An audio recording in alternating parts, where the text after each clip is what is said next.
pois não sou como os outros homens que roubam, que perseguem e que maltratam, nem tampouco sou como aquele publicano que se encontra no fundo desse salão. E o publicano, sem sequer ousar levantar os olhos para se dirigir a Deus, dizia lá do fundo do salão: Senhor, tenha piedade de mim, que sou um pecador. E Jesus disse aos discípulos, com base nessa observação, nessa parábola, que dos dois, o publicano voltou justificado para os seus. E disse Jesus: pois aquele que se exalta será humilhado, e aquele que se humilha será exaltado. Nós ouvimos essa música, a penúltima, que diz que a melhor oração é o amor. Uma variação de uma outra música que diz que a melhor oração é amar. Ou seja, é o substantivo ou a ação, tanto faz. E realmente, a melhor oração que nós podemos ter é aquela oração que sai de um coração que ama. Se o amor é o mandamento da lei, já que quando confrontaram Jesus, pedindo a ele que nos desse o maior mandamento, ele então disse: amarás o Senhor teu Deus com todo o teu espírito, com toda a tua força, com todo o teu entendimento, e diz que o segundo mandamento era semelhante a esse: amarás o teu próximo como a ti mesmo.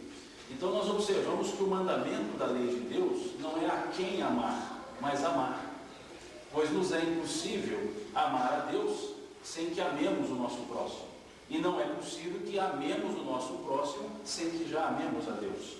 Há um processo, digamos que interligado. O amor é a essência da vida, e a quem se ama vai depender então da nossa nobreza de coração. E esse então sendo o elemento da lei, e o amor sendo a expressão divina, como nos fala o evangelista João, Deus é amor, nós realmente temos como a melhor oração o amor. Esse amor que sai de um coração que nada pede em troca, senão a alegria de viver, senão a alegria de poder amar, senão a alegria de poder se mostrar junto aos seus. Então essa é a melhor oração. E é esse elemento que nós vamos observar. A oração, o que é uma prece. Os Espíritos nos apresentaram alguns estudos sobre o efeito ou a ação da prece. Eles trabalharam com ideias que nós já trazíamos, mas foi nos mostrando a tranquilidade, a simplicidade e a, digamos, comunalidade que é o efeito ou o ato, aliás, de orar.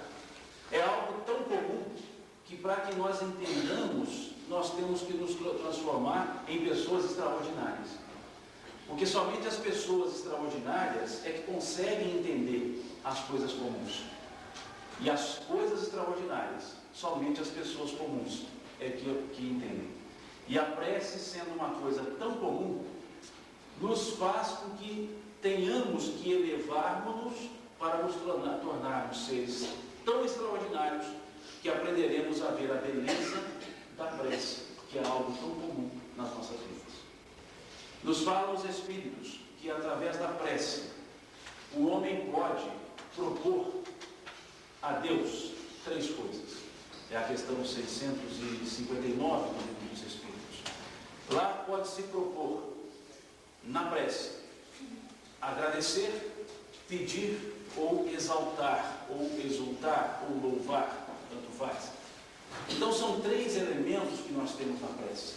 Ou nós estamos pedindo alguma coisa, que é a maioria das vezes, ou estamos agradecendo alguma coisa quando recebemos, ou simplesmente louvando a Deus quando descobrimos que esse é o melhor elemento.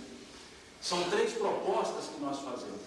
E diz-nos ainda os Espíritos que pela prece o homem pode falar com Deus, aproximar-se de Deus e pôr-se em contato. Podemos sentir a Deus, aproximando-nos dele e ouvindo-o nos nossos corações. Então veja que essa questão, esse item, trata de 6 elementos.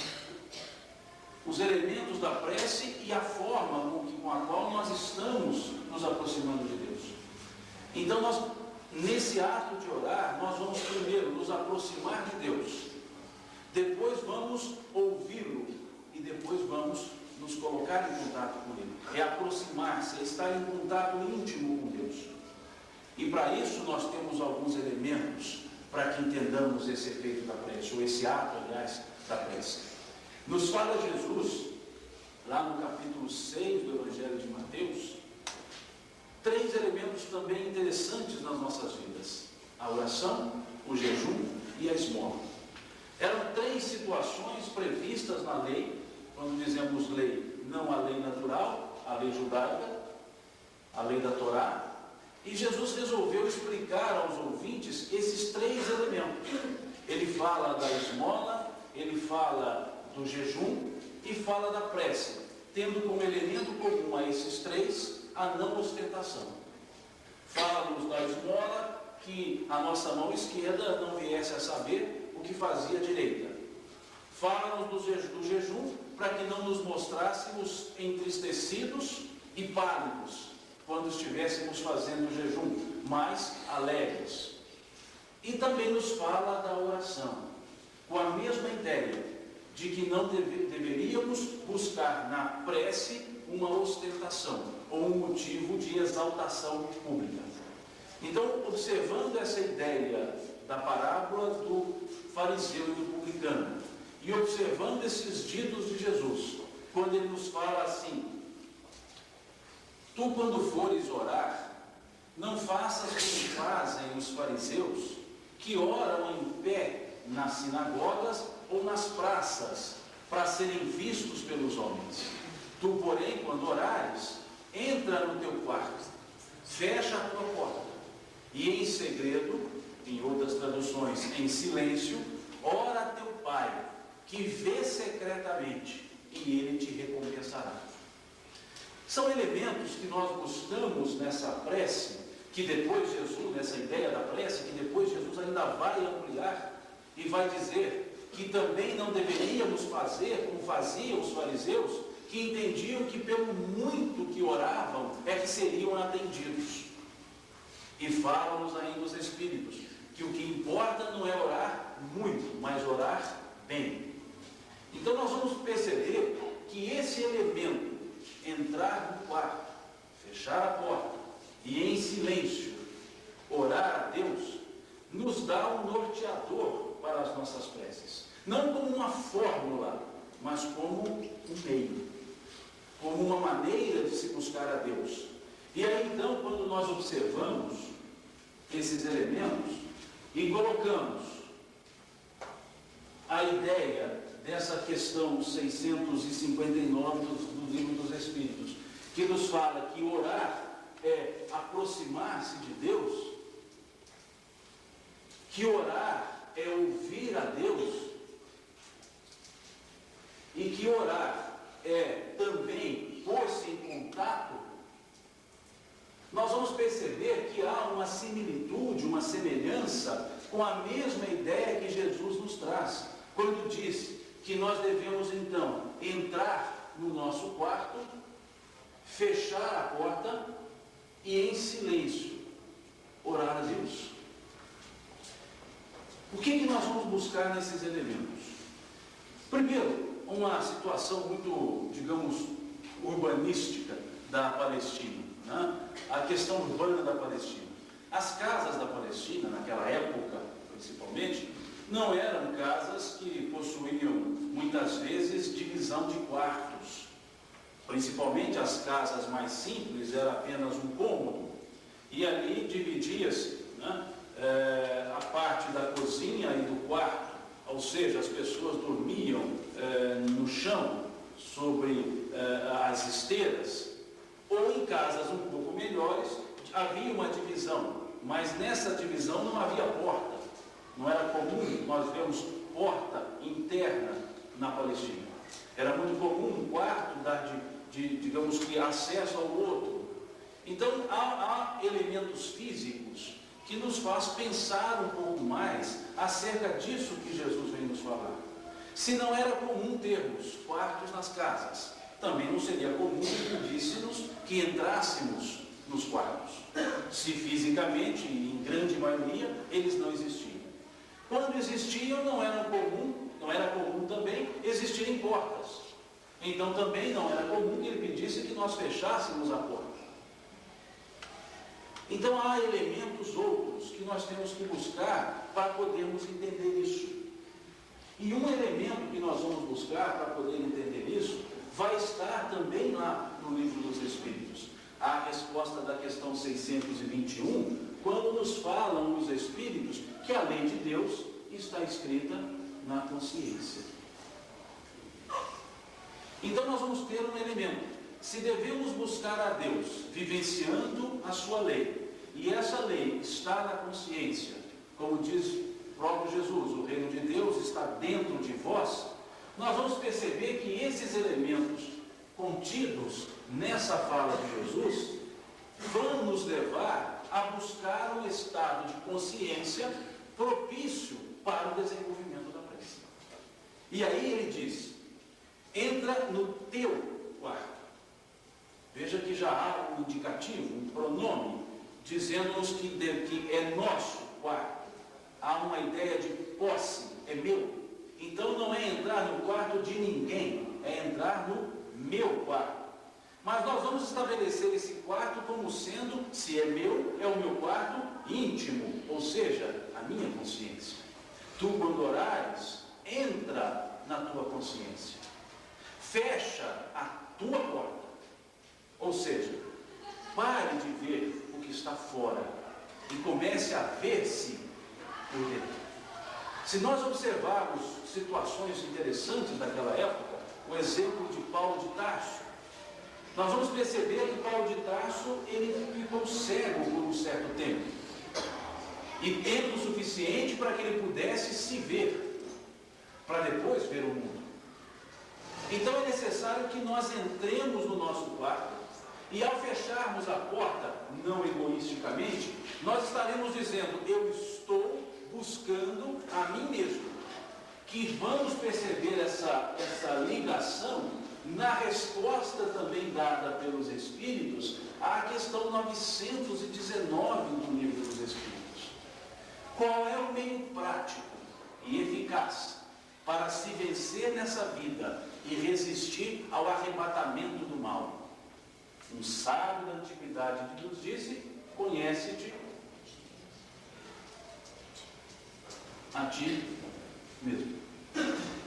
Então vejamos que esse é o elemento principal da nossa vida. É interessante a pergunta.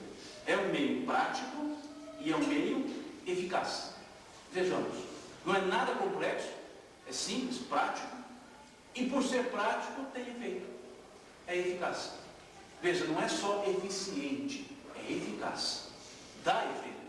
Então, se esse conhecer-se, se o conhecermos a nós mesmos, é o elemento prático para vencermos na vida, e nós temos que buscar o estado de consciência propício, e esse estado de consciência propício, simbolizado no quarto de Jesus, nós vamos então entender que ao fechar a porta, eu estou buscando-me a mim mesmo. E aí eu vou me avaliar. E assim fazendo, se eu estiver com a minha consciência em silêncio, a minha prece então é entoada a Deus. Porque se a minha consciência acusar algo que me faz com que ela se transforme em não silenciosa, significa que a minha prece também é um pouco torta. E aí vamos buscar o elemento lá no Evangelho de Marcos, no seu capítulo 11, quando Marcos diz: quando orares, se tiveres algo contra o teu próximo ou teu irmão, veja, vá, reconcilia-te com o teu adversário e depois volta e deita por ele. Então vejamos que mais uma vez nos leva para um estado de silêncio consciencial. É necessário que eu tenha uma consciência tranquila. Por isso é dito que é a prece do justo. É aquele que traz o estado de consciência pronto para orar. Porque se orar é aproximar-se de Deus, é ouvi-lo e é contactar com Ele, eu só posso fazê-lo se no campo onde está a sua lei estiver em condições para isso. O campo estiver aberto para isso. Mas Simão, então ninguém vai se aproximar de Deus. Ninguém vai orar, porque todos nós trazemos uma consciência culpada. Eu não diria que nós trazemos uma consciência culpada, eu diria muito culpada. Mas também buscamos lá no Evangelho, segundo o Espiritismo, elementos outros que nos dão um certo alento. Lá no seu capítulo 17, do Sede Perfeitos, quando nós vamos perceber que eles vão trabalhar num parágrafo, os espíritos vão trabalhar num parágrafo dizendo o seguinte, e aí vamos fazer uma analogia, né? Se espírita é cristão, então podemos observar uma mudança na fala.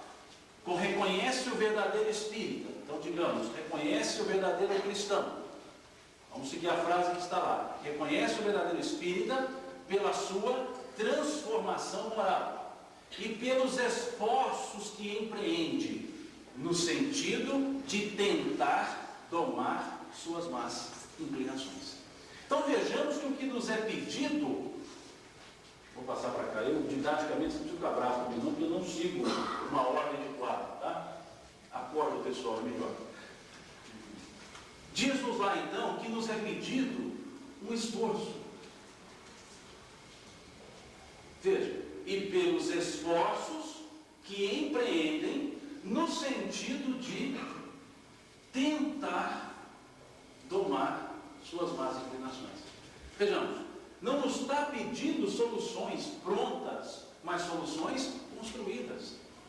Através de quê? De uma ação consciente, através de um esforço, para que atinjamos um fim, a nossa transformação moral.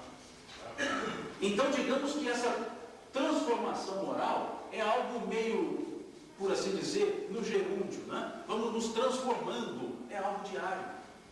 Eu vou me mudando, me modificando a cada dia e buscando me melhorar. E seguindo a resposta do conhece-te a ti mesmo, a questão seguinte, ou o item seguinte da questão, que é o 919A, vai nos dizer como que nós nos conhecemos. E lá a resposta vai ser dada pelo Espírito Agostinho, justamente numa condição diária, para que fizéssemos, diz ele, façai como eu fazia, quando entre vós vivia, dizia ele. Todos os dias, ao recolher-me no meu leito, para o sono restaurador do corpo, eu passava em revista os meus atos. Veja, via se durante o dia algo teriam contra mim por um ato meu praticado. E aí continua, é uma página inteira a resposta dele. Vejamos que ele estabelece um prazo, um período, que nós passamos a nos conhecer e tentar, através do esforço, domar as nossas más inclinações, é com pequenos passos diários. Porque eu posso, ao término do dia, saber o que eu fiz de bom, o que eu fiz de ruim naquele dia. O que me é mais difícil quando eu tenho um ano para ser analisado. Quando eu resolvo no dia 31 de dezembro avaliar o meu ano. E aí é uma coisa complicada, porque lembrar de tudo que eu fiz durante um ano não é uma coisa muito simples. É meio complexo, por exemplo, eu tentar saber o que eu fiz no dia 16 de fevereiro de 1999, ou agora de 2000, que seja, às 13 horas e 35 minutos. É complicado, mas como é um esforço diário, eu então consigo ajustar a minha consciência para isso. E aí então eu vou me aproximando de Deus. Jesus também nos dá a medida do dia. Ele diz assim, aquele que quiser vir após mim, renuncie-se a si mesmo, pegue a sua cruz a cada dia e me siga.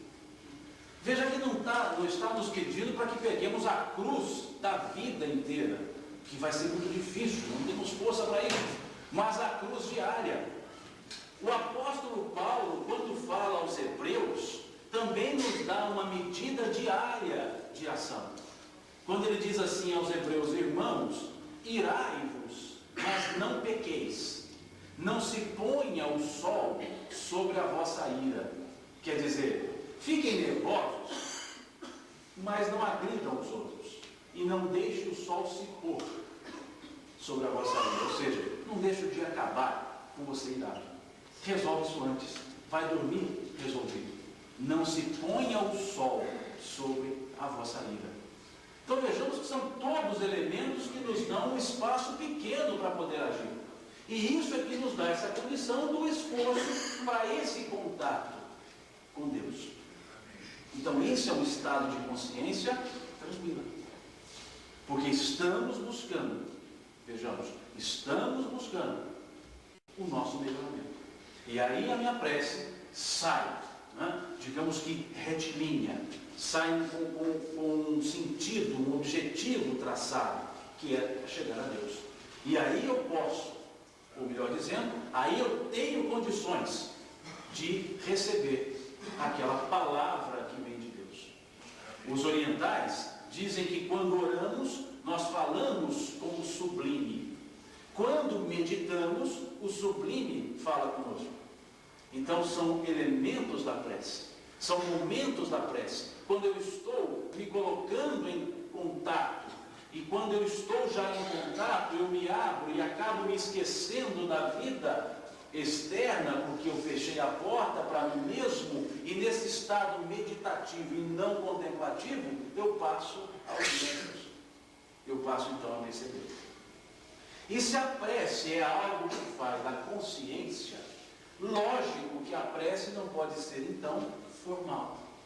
Ela não pode ser uma prece, por assim dizer, pronta, que eu a pegue e apenas recite, que eu a leia, sem que eu esteja munido do sentimento, como disse, o canto foi cantado aqui pelo coral, o sentimento do amor.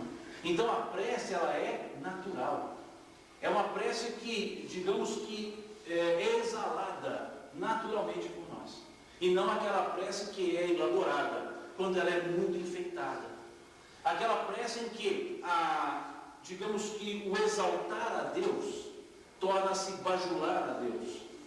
É quando nós buscamos tantos qualificativos para recobrir a prece, que esquecemos, aliás, de colocar o elemento principal, que é o sentimento. Ficamos buscando qualificativos para Deus, que Ele já os tem. E fazemos isso 5 minutos, exaltando, exaltando, exaltando. Aí depois que exaltamos muito, é que nós vamos então começar a contactar com Deus. Só que nós exaltamos tanto que acabamos nos distanciando de Deus. E não nos ligando a Ele, como aquele homem justo publicano, que apenas disse: Senhor, tenha compaixão ou piedade de mim, que sou pecador. Veja que a característica é outra. Eu conheci certa vez um senhor que falava da prece, muito interessante. Ele conversava com um amigo nosso, o Vanderlei Soares, isso em São Roque de Minas, lá na nascente do São Francisco. E sobre a prece, ele então quis dar um exemplo de como melhorar. Quis mostrar, o senhor já idoso, quis dizer assim, deixa eu mostrar como é que eu rezo, dizia ele. E aí então ele disse para esse nosso amigo Vanderlei: eu rezo o seguinte, quando eu vou dormir, eu apago a luz, e aí deitado eu digo assim: ô Deus, nego velho está aqui, viu? Quer dizer, ô Deus, eu estou aqui, se precisar só me chama. Veja que tranquilidade dessa prece. Não é assim como normalmente nós diríamos: ô Deus, eu estou aqui, Deus não se esqueça de mim. E Deus não se esquece de ninguém. Jesus nos disse isso quando encontrou os discípulos e conversou depois, na época, dizendo aos discípulos: antes que vós me conhecesseis, eu já vos conhecia a vós pelo nome, disse Jesus. Eu vos chamei, e não vós tendes me chamado. Veja como é que ele vai trabalhar com isso. Então não precisamos ter medo que Deus não nos está vendo. Não precisamos achar que não serei visto por Deus. Serei. É interessante, eu já disse isso aqui, se não me engano, certa vez, sobre a ida de Jesus a Gadara. O Gadara fica do outro lado de Cafarnaum, na margem do mar da Galileia, não tanto à margem, já um pouco afastado da margem, e não numa forma assim tão direta. Não? Gadara, suponhamos que aqui seja o mar da Galileia, um mar assim, muito bonitinho. Cafarnaum está aqui, Gadara está aqui. Não é assim. Para Jesus chegar em Gadara, ele teve que cruzar o mar quase que longitudinalmente. Ele teve que fazer um cruzar do mar da Galileia, que no mínimo foi uma tarde. Ainda caminhou mais um pouco até Gadara. Se ele fosse a Gerasa, que também ele esteve, um pouco mais longe, mas ele foi a Gadara. E lá em Gadara é interessante, só para podermos entender, quando Jesus encontrava-se com pessoas, tanto com os apóstolos, quanto com outras pessoas, como com outras pessoas, ele levava alguns segundos para mudar a vida desse povo.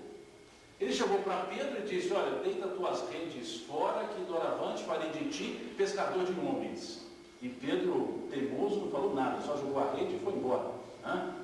Jesus passava, se ele fosse numa linguagem mais atual, ele diria assim: fui, e quem quiser que vá com ele. E era rápido isso. Ele então falava assim para Mateus, que coletava impostos: levanta e segue-me. E Mateus levantou e seguiu. Então, segundos com Jesus eram suficientes para mudar o curso da vida de qualquer pessoa. Segundos. Paulo de Tarso foi o prazo de cair do cavalo, literalmente. Caiu do cavalo e de repente vê um vulto e ele fala: quem és tu? E ele diz: eu sou Jesus, a quem tu persegues. Vejamos. E Saulo diz o quê? Eis-me aqui, Senhor. Mais nada. Maria se encontra não com Jesus em primeiro momento, mas com o enviado de Deus, e imediatamente faz um questionamento superficial e depois diz assim: eis aqui a tua serva, cumpra-se em mim segundo a tua vontade. Ananias, quando está dormindo, e olha que Jesus aparece em sonho, diz assim: Ananias, e ele só responde: eis-me aqui, Senhor. Veja, um ponto é diferente do nosso dia a dia, né? Se estiver dormindo, Jesus chamava assim: aguarde um pouco, Senhor. Mas Ananias, não, eis-me aqui, Senhor. Então, segundos com Jesus era importante. E Jesus, no bom termo, perde no bom termo, uma tarde que seja, para ir atender um homem cujo nome o Evangelho não traz. Foi atender um endemoniado gadareno. Artigo indefinido. Qualquer um de nós. Então vejamos que ele perde uma tarde por alguém que nem nome tem. Quanto mais não perderia, no bom termo, por nós que sabemos quem somos. Então não precisamos desse medo de que Deus não nos vê. Por isso esse Senhor dizer: recupera aquilo, conta comigo, estou pronto. E esse é o elemento então da prece. É a prece, diz-nos os Espíritos, agradável a Deus, quando ela é ditada pelo coração. Diz assim, respondendo os Espíritos: a prece sempre é agradável a Deus, quando é ditada pelo coração. Mas, irmão, os Espíritos nos deram modelos de preces. Nos deram algumas preces. E no preâmbulo, o Sr. Allan Kardec diz o quê? Para aqueles que ainda têm dificuldade de concatenar pensamentos. Porque também a prece ela tem que ser inteligível. Quando a prece é ininteligível, é uma prece estranha, diz-nos Paulo de Tarso, na sua carta aos Coríntios, na sua primeira carta aos Coríntios. Diz lá que quando oro em língua estranha, eu sou bárbaro para com aquele que me ouve. Ou seja, em outras traduções, de nada adianta o meu coração orar com fé se a minha mente não sabe o que eu digo. Então é necessário que eu saiba bem o que eu estou dizendo. Que eu esteja pedindo, mas sabendo o que quero. Como aconteceu com Bartimeu, quando se encontra com Jesus, e Jesus diz: o que queres tu que eu te faça? E ele responde: que eu veja. Imaginemos nós: o que queres tu que eu te faça? Que me dê um tempo para pensar. Veja, nós não temos esse elemento nós não temos um propósito definido na vida, como falava o Sr. Paulo de Tarso. Prossigo para o alvo. E eu pergunto, qual o alvo das nossas vidas? Temos bem definido em nós o que queremos? Porque muitos dizemos, mas eu peço as coisas e Deus não me dá, não me concede. Mas se dessemos tudo o que nós pedimos, que transcendem a nossa necessidade, pois há uma diferença muito grande entre desejo e necessidade. Necessidade é aquilo que nós precisamos, é imprescindível para as nossas vidas. Desejo é aquilo que queremos para viver. Nos falava Platão, na Grécia Antiga, que para o homem entender e separar o desejo da necessidade, bastava que ele passasse uma semana, aliás, um mês, vivendo, comendo pão, bebendo água e dormindo no chão. Ele saberia ao final de 30 dias o quão pouco ele precisa para viver. Mas ele deseja muito, por isso o chão é ruim. Então nós temos desejos colocados nas nossas pressas e não necessidades.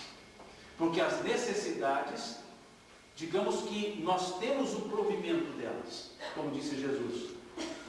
Porque vos afatigueis ou não vos afatigueis pelo que haveis de comer, pelo que haveis de vestir, pelo que haveis de beber, pois meu Pai bem sabe que precisais dessas coisas. Buscai primeiro o reino de Deus, a sua justiça, e essas outras coisas lhe serão acrescentadas. Meu Pai, disse Jesus, sabe do que necessitais antes mesmo de vos pedir.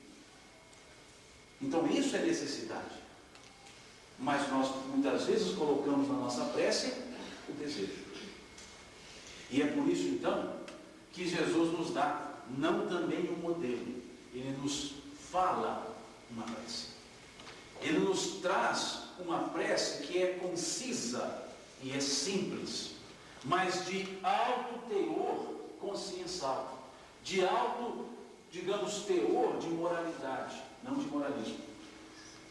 E é a prece que nós chamamos assim, tão carinhosamente ou tão assim comumente de Pai Nosso. Para que nós possamos entender o Pai Nosso, era necessário, se fez necessário que nós pensássemos um pouco sobre a prece. Porque senão não dá para perceber os elementos que estão no Pai Nosso, que fazem parte de uma prece concisa, que foi, vamos dizer, exalada por Jesus, e não recitada por Jesus. E esses elementos todos que nós trabalhamos, lá estão contidos. Por isso é um modelo de prece.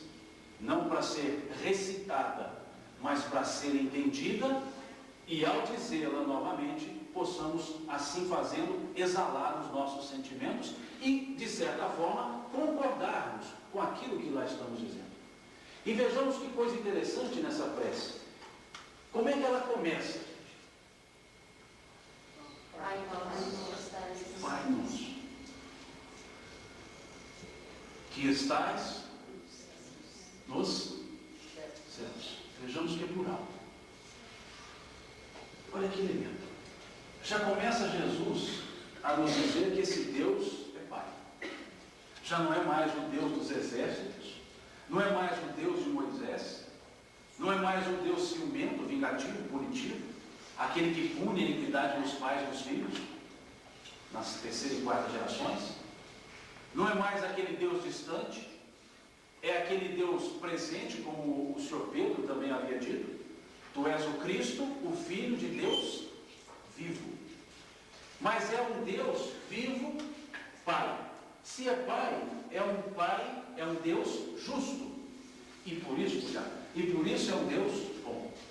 Daí, nos qualificativos, digamos, nas qualidades que nós colocamos a Deus, ou para Deus, os atributos da divindade, nós chamamos de Deus soberanamente justo e bom. Ele é um Pai. Mas é um elemento interessante, porque Ele é Pai nosso.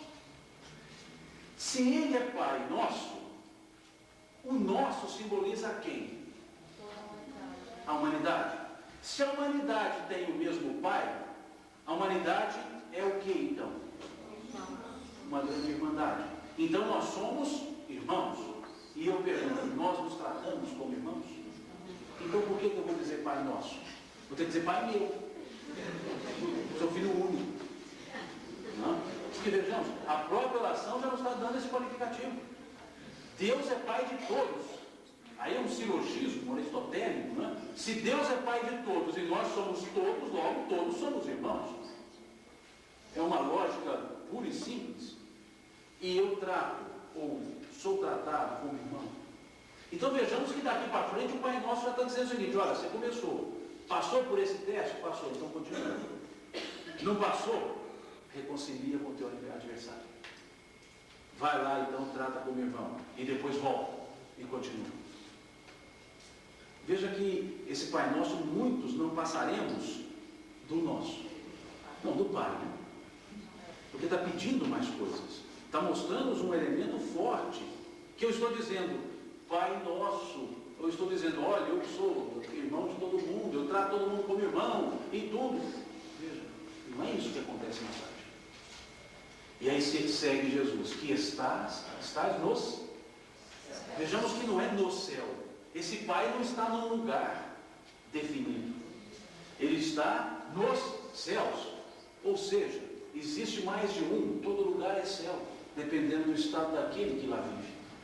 Eu posso estar no céu aqui agora, ou no inferno aqui agora. No inferno que a Espírita pega a mão, no umbral aqui agora. É interessante essa coisa. Veja, eu posso estar nesse momento agora. Então vejamos que Deus está inclusive, me permitam, nos infernos. Vejamos, certa vez a gente, numa reunião única, conversávamos com o Espírito, e ele um pouco nervoso, e ele dizia assim: vocês estão entrando no meu território, essa é minha região. E aí dissemos a ele o seguinte: mas meu amigo, você esqueceu que o teu território é o território de Deus? Que onde você está, você não tem a propriedade, você tem apenas a posse? Pois o proprietário é Deus, pois Ele está em todo lugar, e todo lugar foi feito por Ele, inclusive o seu. Então, se você está aí e comandando, é por beneplácito de Deus. Então, Deus está em qualquer lugar. Não é só em um lugar. Por isso é o Pai da humanidade. Em qualquer dimensão, em qualquer estado íntimo que essa humanidade esteja. Nós vamos perceber que ao longo do Pai Nosso, e vai dar tempo, nós temos aqui elementos singulares também. Mas agora, nesse primeiro momento, é plural. E se é plural, e eu volto e eu faço uma observação, gente. Jesus falava a língua de Arã, né, o aramaico. O aramaico é uma língua pobre, era uma língua pequena, uma língua que foi assimilada pelos comerciantes. Era uma língua, digamos, trivial, que era usada por todos porque era mais fácil de entender, era uma língua econômica, que uma palavra representava várias coisas. E, no entanto, Jesus, falando o aramaico, ele buscava para cada coisa uma palavra. E tinha uma característica, colocar pronomes, quando não era comum assim fazer. Conjugar verbos em vários tempos, que não era comum se fazer no aramaico. No hebraico, muitas vezes, mas no aramaico não. Então, se ele assim fazia, era porque tinha sentido assim fazer, e não simplesmente um fator de, digamos, transposição de escritas, traduções. Então, havia um elemento para isso. E se ele colocou aqui no plural, é porque era para ser no plural, como depois ele coloca no singular. Depois, o que segue o Pai Nosso? Santificado seja o vosso nome.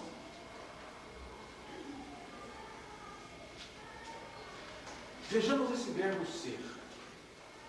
Em qual tempo ele está colocado ali? No subjuntivo. Interessante isso. Veja que não foi dito santificado, que letra horrorosa, né? Mas você já acostumado, já fiz isso aqui uma vez, então aquele trauma do primeiro momento já passou. Né?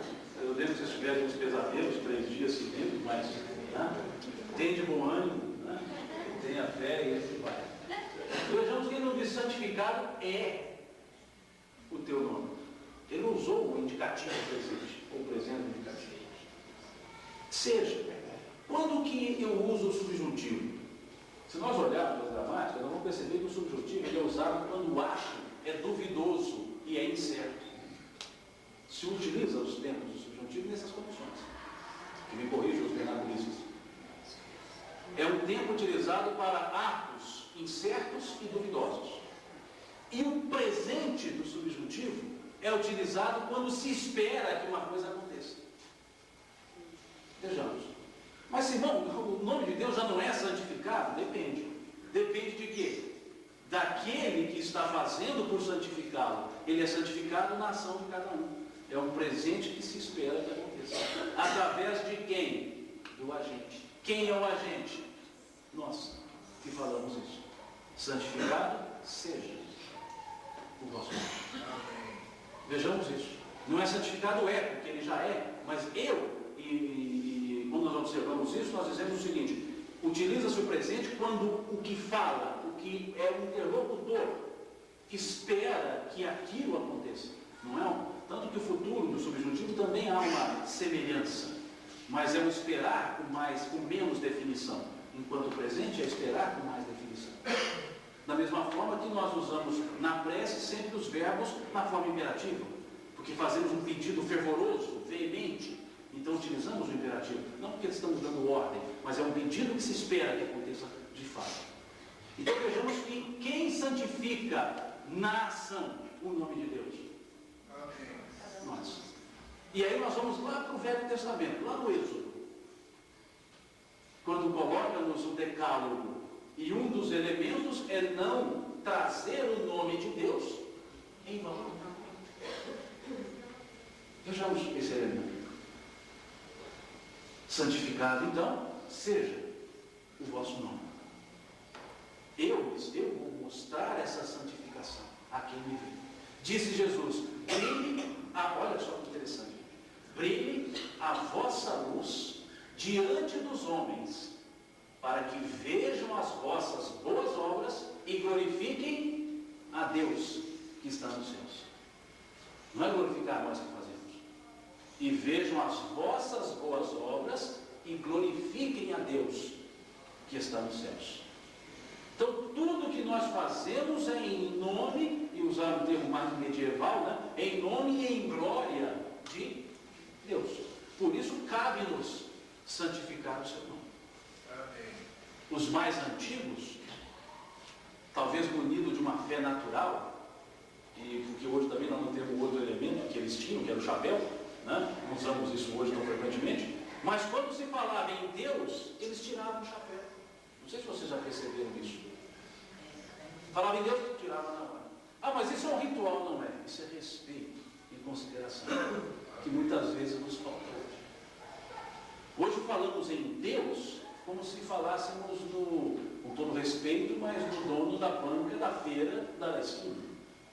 Ah, eu vou ali conversar. E aí, cara? Falando para Jesus. Interessante isso, né? Pois é, cara. Estou aí longe de ti, mas tu é forte, não é verdade? Tu está conosco. Ah, eu fico assim, eu fico pensando. A gente, não, eu só abrindo um parênteses, né? Nós falamos do Sr. Allan Kardec como se fosse um colega de esquina, de escola. Né? Não, eu estava falando e lendo ali Kardec. Um senhor que tem um trabalho enorme para nos deixar uma doutrina. E aí, até uma vez, um colega meu chamava o Sr. Allan Kardec de kardecano. Eu fiquei assim, meu Deus, vejamos que coisa interessante. Ele deixou escapar isso, né? Kardecano. E eu fiquei pensando, né? A nossa dona Joana de Ângeles, uma senhora, segundo Joana de Ângeles, como se fosse uma menina de 14 anos, 15 anos. Uma senhora que tem uma história. Dona Teresa de Brito, Dona Amélia Rodrigues. Então a gente é um pouco assim, desleixado com essa questão do respeito. as pessoas. A começar com os nossos pais, né? Que os mais novos chamamos nossos pais de você. Ah, mas é intimidade. Eu não vejo o Senhor diminuir intimidade nunca. Nós somos íntimos com Deus. E sempre chamamos de Senhor. Então é um elemento que cabe-nos cumprir, santificar o seu nome. Até com respeito. Não estou falando, não precisa ficar tirando chapéu, né? Para isso não tem que comprar chapéu, não é isso.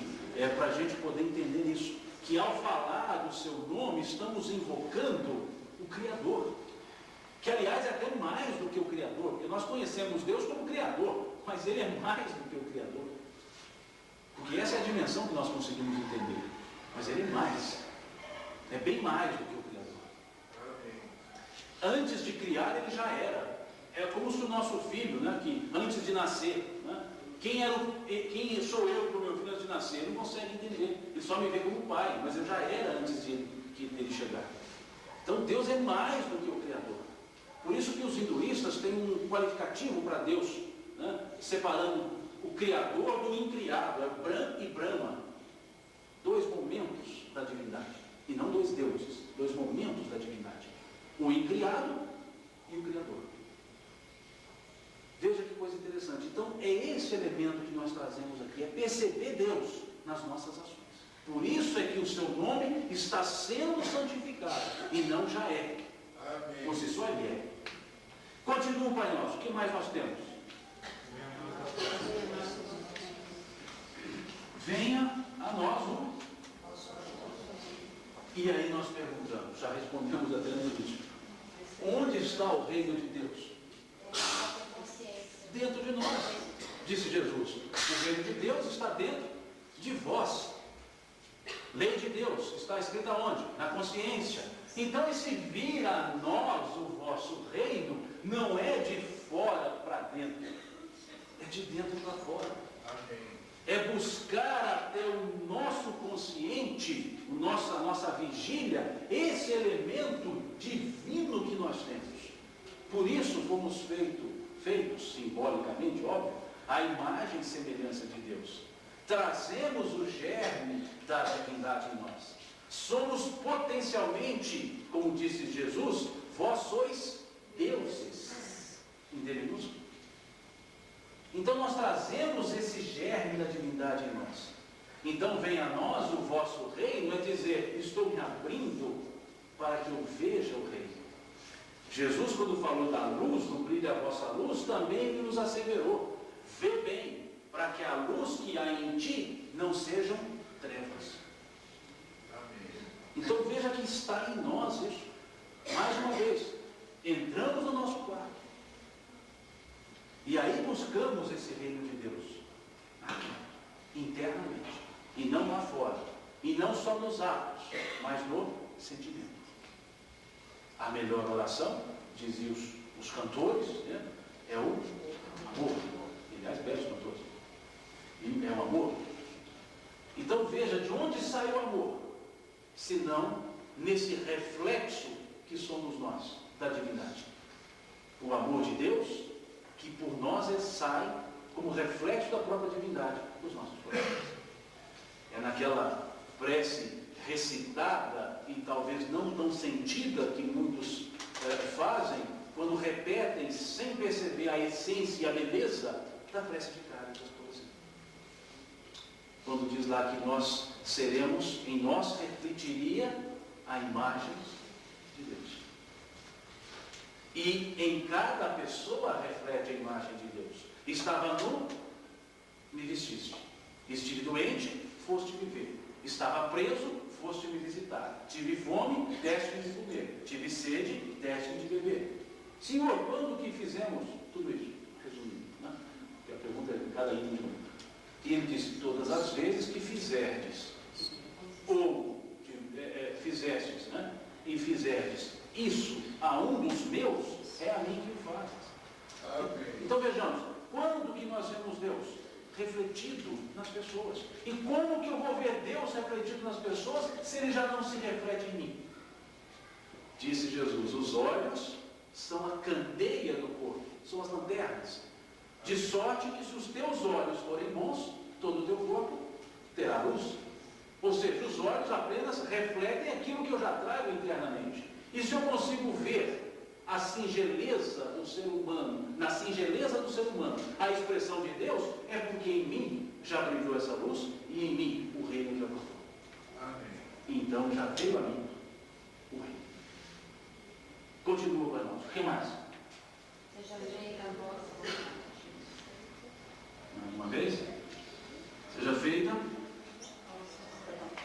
a vossa vontade. Onde? Na terra ou no céu. Não é mais plural, é? Aqui são dois elementos. Que a vontade de Deus, volta a dizer aquilo que eu disse ao Espírito. Qualquer lugar é território de Deus. Quer na materialidade, quer na espiritualidade.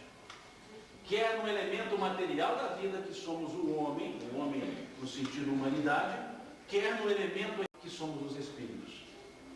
Na terra ou no céu. Seja feita a vossa vontade. Alguns até podem dizer assim, pensar, né? Não dizem, mas talvez podem pensar, seja feita a vossa vontade, desde que de acordo com a minha, assim na terra como no céu. Veja a vontade dele. E qual é a vontade dele? É o melhor para nós. É interessante quando você encontra algumas pessoas na rua e fala assim, como é que você está? Aí ela faz aquela cara com 30. Ah, como Deus quer. Mas então está ótimo. Não está ótimo? Se é como Deus quer, está ótimo.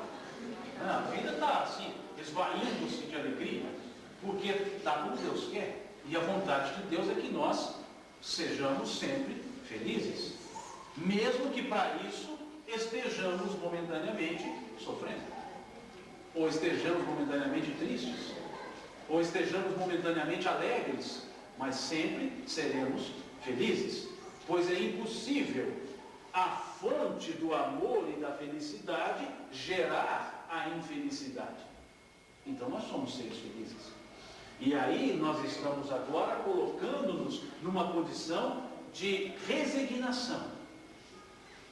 Vejamos como é que Jesus fez a sua prece tempos depois. Lá no Getsemane, dizia ele assim, Pai, afasta de mim esse cálice.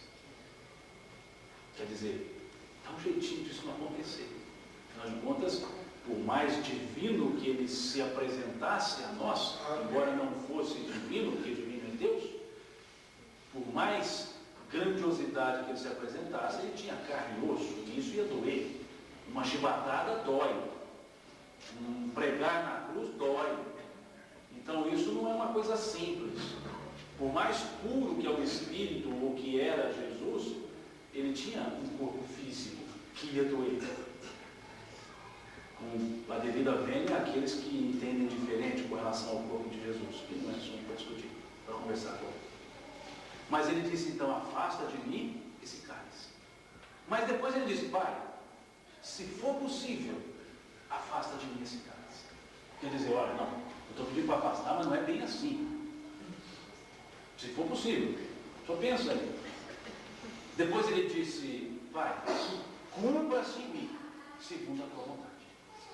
Então nos mostra o processo de tomada de consciência humana, que no primeiro momento nós refutamos tudo aquilo que para nós não é felicidade. Mas depois, quando entendemos, dizem os Espíritos, a obediência é o consentimento da razão e a resignação, o consentimento do coração. Quando passamos desse elemento racionalista e nos tornamos racionais, nós já dizemos então, se for possível. Quando cobrimos a racionalidade com o sentimento, nós dizemos, cumpra-se em mim, segundo a tua vontade. Quando eu consigo então ser obediente e resignado. E sério, já estamos terminando. O que mais nós temos? O pão nosso.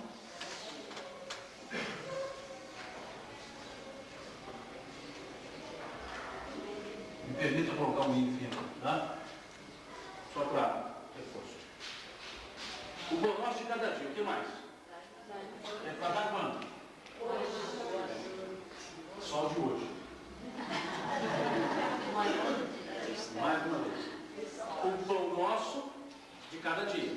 Já mostro que eu estou percebendo que as coisas se nos chegam gradativamente. Porque gradativamente é que eu aprendo a valorizar as coisas. Mas o que ele está nos dizendo para pedir? Somente o pão de hoje. Não é o pão de amanhã. O pão nosso cada dia dá-nos hoje e sempre. O sempre não foi. Porque o de amanhã depende do de hoje. Porque amanhã, disse Jesus, a cada dia basta o seu próprio mal. Vamos resolver o de hoje. Vamos nos resolver enquanto é hoje. E amanhã nós resolveremos os problemas de amanhã. Pois senão amanhã eu teria os problemas de hoje não resolvidos, que se tornarão então problemas de ontem, complicados. Então há esse elemento forte. Ele pede o pão nosso de cada dia, aquele pão do dia a dia, a energia necessária do dia a dia, mas só hoje. Mas Simão, será que não dá para fazer uma reservazinha para amanhã? Para quem sabe sobra de hoje para amanhã. Não tem que fazer reserva. Nós temos que entender que nós temos uma obrigação diária. Da mesma forma que a cruz é de cada dia, o pão nosso de cada dia é só o de hoje. Então vejamos, o pão nosso de cada dia nos dai hoje. E depois ele segue. Perdoai, perdoa, depende qual o elemento nós usamos aí. Perdoai as nossas ofensas. Ou dívida. Desculpa também, quando eu falo ofensa no meio de espírito, eles ficam ofendidos. Tanto faz, pelo amor de Deus. Alguns falam assim, não, a dívida é mais forte. Para mim, tanto faz. Não existe mentirinho ou mentirona. Não existe mentira. Não existe errozinho ou errosão. Existe erro. Aliás, o Allan Kardec foi muito tranquilo lá no Evangelho, quando ele nos apresenta o Pai Nosso também, digamos, miudinho, ele fala o quê? Né? Ele coloca as duas condições, as duas formas. Perdoai as nossas dívidas, perdoai as nossas ofensas. Né? Para agradar todo mundo. Né? É igual o tal do amém com assim seja. Espírita não pode falar amém. Mas por quê? O que significa amém? Assim seja.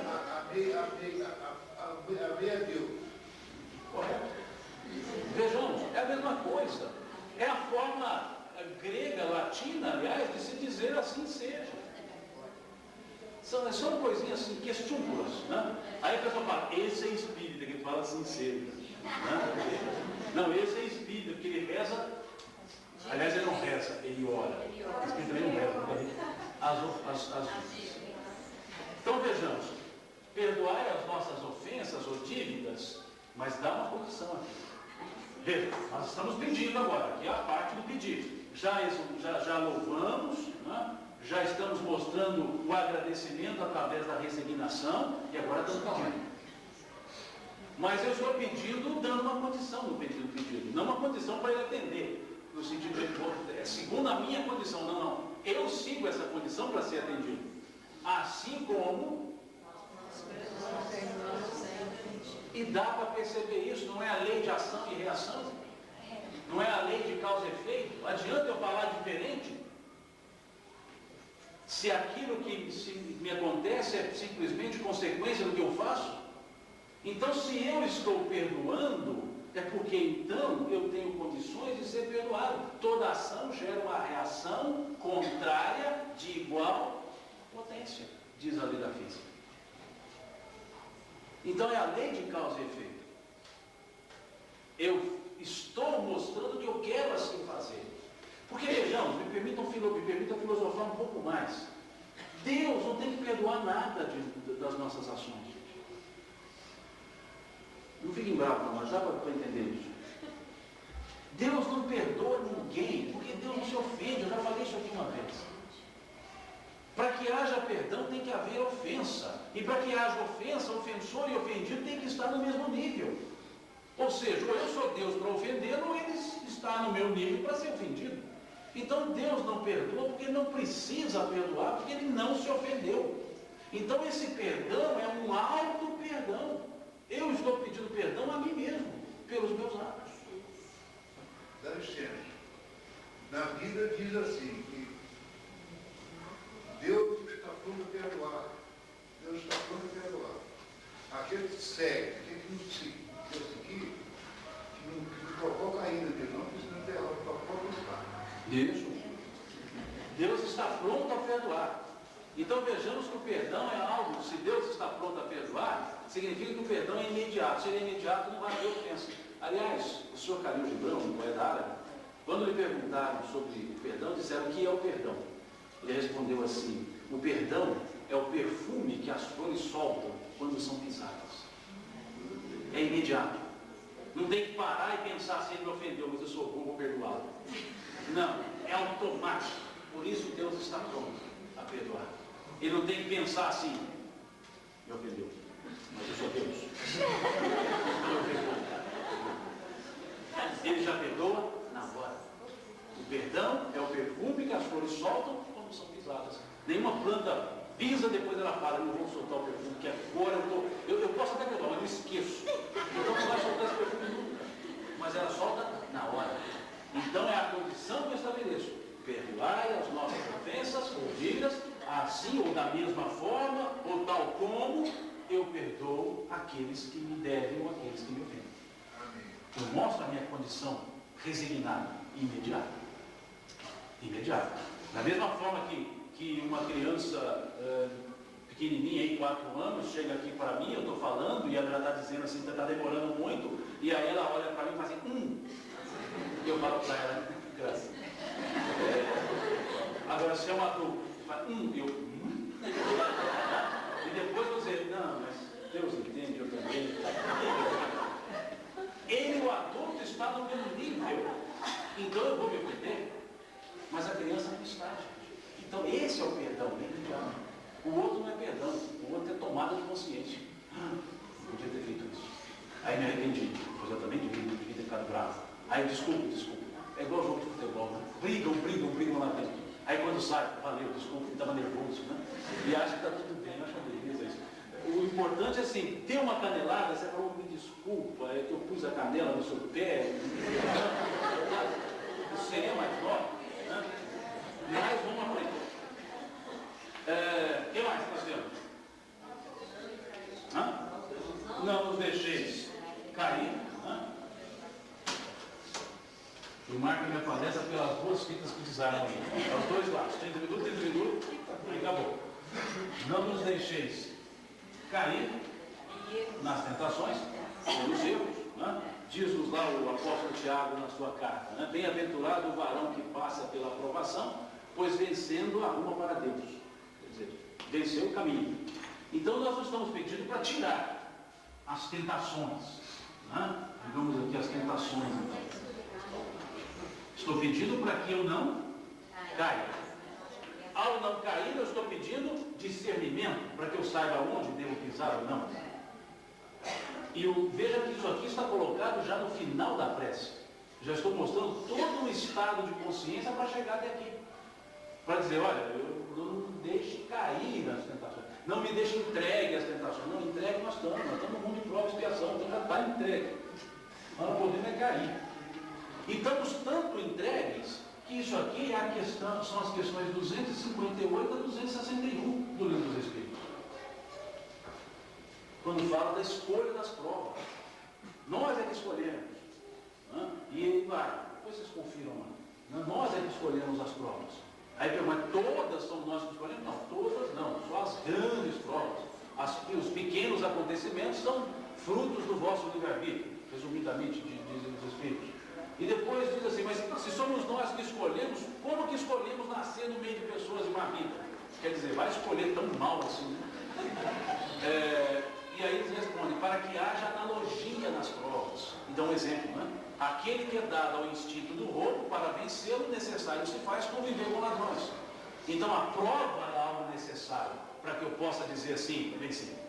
Agora eu digo: eu nunca, sei lá, um determinado vício que seja, o tabagismo, não, eu parei de fumar. Tá bom, você convive com quem fuma? De jeito nenhum, você é louco.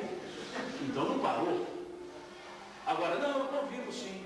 Então pode dizer que parou. Lógico, com todas as ressalvas, que isso parou é circunstancial, né? Mas tudo bem. Então vejamos, não nos deixeis cair em tentação. Ela vai existir, mas é necessário que eu discirna bem, né? O que eu devo fazer e o que eu não devo fazer. E não podemos dizer que o mundo está ruim, que só nos mostram coisas ruins. Não. Vocês podem observar, todas as vezes que nós vemos uma cena ruim, tem algo bom acontecendo. Basta que eu escolha em qual elemento eu vou fixar-me em termos de consciência e de mente. E depois? O livrai-nos, né? Do mal, tanto faz. Livrai-nos do mal. Né? E aí diz, e que mais tem?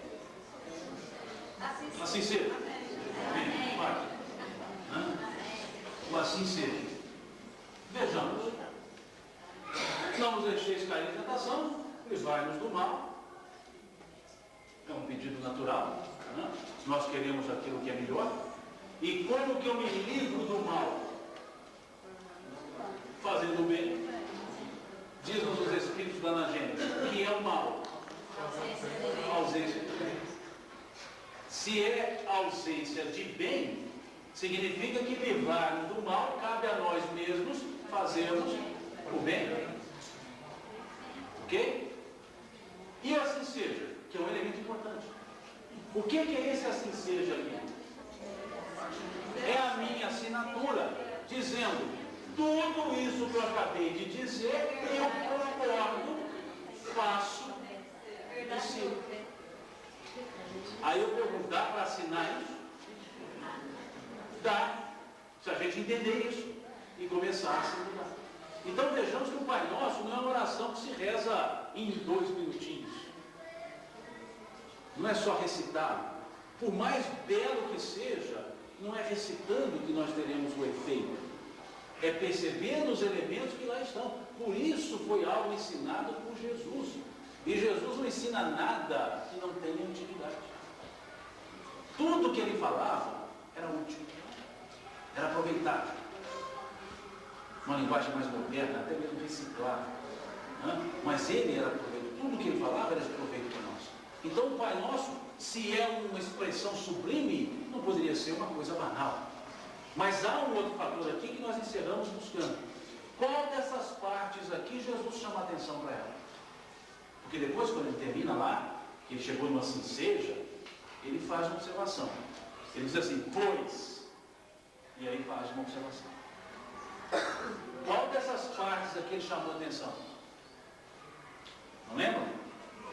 Pois, se não perdoardes o vosso irmão, meu Pai também não vos perdoará.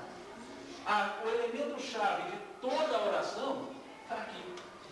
Tanto é que é a única que ele chama a atenção. Ele diz assim, pois, veja, uma posição conclusiva. Pois, se não perdoardes o vosso irmão, o próximo, meu Pai também não vos perdoará. Então nos mostra que de todo esse elemento aqui, claramente mostrado, o que cabe a nós fazermos, está onde? Está aqui. Por isso, a melhor oração é o amor. Pois o coração que ama, sempre está disposto a perdoar.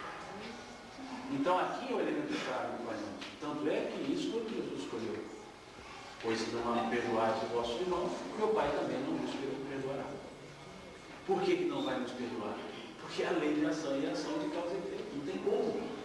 Se eu estou fazendo isso, diz-nos o apóstolo Paulo, aquilo que o homem semear, isso sim, ele colherá. Não tem jeito de escolher aquilo que não se semeia. Então, é achar o elemento chave está aqui. Por isso vai dizer, reconcilia-te com o teu adversário. Todo o discurso no bom termo de Jesus gira em torno disso, chamando-nos a atenção para a nossa vida, para a nossa atitude. O restante é complemento disso. Todas as outras coisas importantíssimas que nós vimos aqui vão por água abaixo, se isso não for feito. Por isso ele chamou a atenção só para isso depois. Pois se não perdoardes o vosso irmão, meu Pai também não vos perdoará. E aí ele já muda o assunto, e vós sois o sal da terra, do mundo agora. E já muda por aí. Ok? Alguma dúvida? Várias, eu sei que eu também tenho, mas alguma observação, digamos assim? Eu já terminou a fita ali, eu já tive que dar uma palmada. Tá? Eu é uma prece concisa, é o elemento conciso da prece, mas é um cântico, não como Jesus tinha esse hábito, porque ele falava era um cântico, e o Pai Nosso não poderia ser diferente. Então, quando nós nos dispusermos a orar, que observemos esses elementos, sem nenhuma ritualística, sem nenhum formalismo, com uma fé natural, uma fé simples, mas uma fé tão simples que ela se torna forte, como era a fé daquela senhora que há 12 anos padecia de um fluxo de sangue, que na sua simplicidade, mas na sua plena confiança no amor que exala de um ser superior, ela só pensa o seguinte: eu não consigo falar com ele, mas se eu tocar-lhe a túnica, eu serei curado. E ela tocou. E sai uma das mais belas falas de Jesus. Olha que todas foram belas, mas essa que ele diz a essa senhora é uma expressão da pureza de sentimentos daquele homem, que nós tantos almejamos a seguir. Quando ele diz assim: para, alguém me tocou. E aí disse um discípulo: mas Senhor, como tu dizes que te tocaram, se todos te empurram? Ele disse: alguém me tocou, pois de mim saiu virtude. Quando buscamos com a simplicidade que nós vamos chamar de resignação, para não confundirmos com a simploriedade, quando buscamos a Jesus, quando buscamos a Deus com essa simplicidade e essa fé genuína, que é a fé do coração consciente de que Deus vela por nós, sem nenhuma explicação racionalista, quando assim fazemos, nós captamos a virtude que é exalada por Deus. E é dessa virtude que nós buscamos o elemento divino, esse prana divino, esse amor de Deus que a todos, digamos assim, corre. E é por isso que quando o Sr. Paulo de Tarso nos disse: quem conhece a Jesus, nova criatura é por isso que nós entendemos o quão grande é esse ser, cujo amor, nos falava o Sr. Paulo de Tarso, nos constrange. O amor do Cristo nos constrange. Mas não é um constrangimento pejorativo, é um constrangimento daquele ser que se sente acoplado a um ser superior e que está tão acoplado e tão seguro que não quer mais se distanciar, que quer esse acalento constante do colo de Jesus ou de Deus, numa linguagem mais filosófica.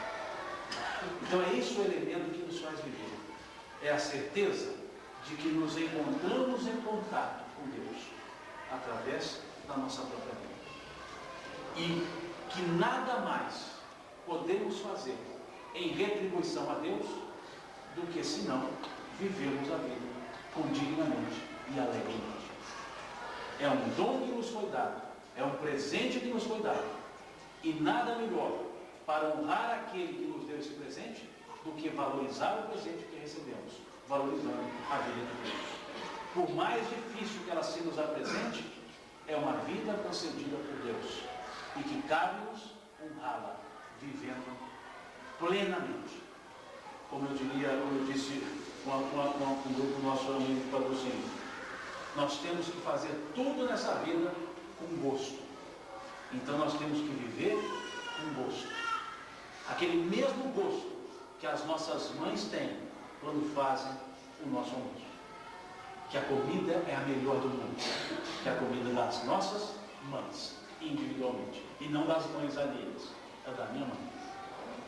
Porque ela faz com gosto. Como todas as mães fazem. Por isso, certa vez, um conterrâneo daqui de Goiânia, mora aqui também, que o Mário Lúcio, vocês conhecem. Uma vez nós escrevemos no colégio sobre uma mensagem às mães e pusemos no jornalzinho, o Mário colocou no jornal o seguinte, uma mensagem para a mãe dele. Mãe, a senhora é igualzinho às outras mães do mundo. Nada tem de diferente. É simplesmente a melhor. Essa é a mãe, porque faz com gosto. nos tem como filhos com gosto. Então tenhamos a nossa vida com gosto. Mineiramente falando, né? Vamos gostar muito dessa vida. Não vamos ficar dizendo, não dou conta, é muito custoso. Não, custoso foi reencarnar, porque tinha muita gente na fila. E a gente reencarnou. Então viver não é custoso, não. Viver é prazeroso. Então, mesmo que soframos com gosto, com alegria, dizendo, eu venço, porque Deus está comigo. E nos fala o Senhor Emmanuel, se queres crescer e vencer na vida, trabalha e deixa Deus decidir. Então façamos isso. Mas não trabalhemos pensando só em resultados. Trabalhemos o mais que pudermos, o mais amorosamente que pudermos, o mais silenciosamente que pudermos. E deixemos o resto para Deus, que nos deu a chance de viver e servir. Essa é a nossa vida. Que a paz de Deus esteja conosco e que possamos viver segundo essa paz, segundo essa crença que tão feliz nos deixa. Sempre nos fornecer, que é o exercício do amor. É pararmos para pensar que temos que amar cada dia mais aquelas pessoas que estão ao nosso lado. O nosso agradecimento da casa, de mais uma vez contarmos com a sua presença e a certeza de que vamos contar com ela várias vezes. Obrigada por ter vindo. Vamos ao sorteio, todo mundo com os números, por gentileza.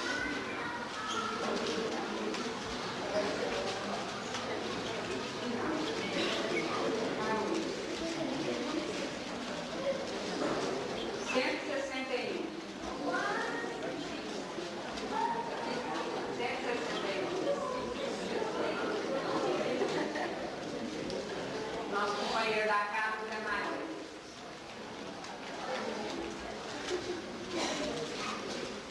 É bom que ele lê e devolve para a biblioteca para sortear de novo. É assim que funciona. É querido.